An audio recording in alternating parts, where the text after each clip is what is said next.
we've had a couple of ripples happen. First of all, our second planner, the one who was with us for our neighborhood meeting on May the 6th, they have gone through a little bit of turnover. So the first person we were dealing with is now on mat leave. The second person has moved to another company. So the third person is now working on it, but we're a little bit disappointed with them. And we were wondering if we should feel that way, of course, but because we have a land development / construction consultant, he says, yeah, that's a good reason to feel frustrated with them. They kind of dropped something.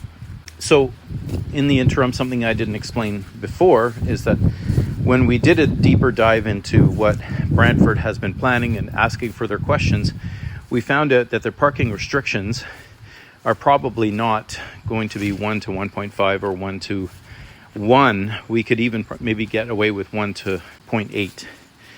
And in the area that we're working in, it is allowable to have a building of the height of 12 stories, according to their official plan. However, something they didn't notice is that for a building higher than 8 stories, the setbacks would be more demanding on this project.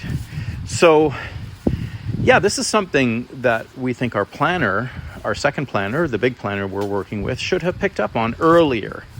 In the end, it's not going to throw us completely off course, because when we had our conversations with investors, we really didn't do it on the basis that we would be doing a 12-story building.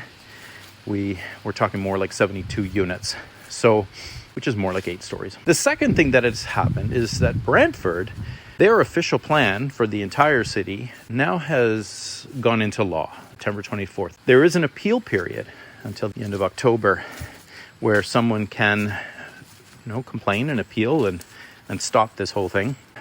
That goes through. We don't really have to fully apply to have the property rezoned because it's already going to be rezoned.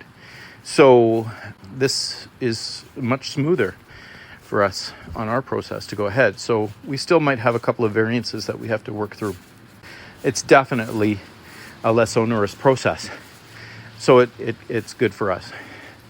In all, it delays us a couple of months, but we're going to find out this week as to the outcome of these different factors. We're still within our targeted return on investments, etc. We're still excited about this project. We still think this is an overall good project. We're in good shape.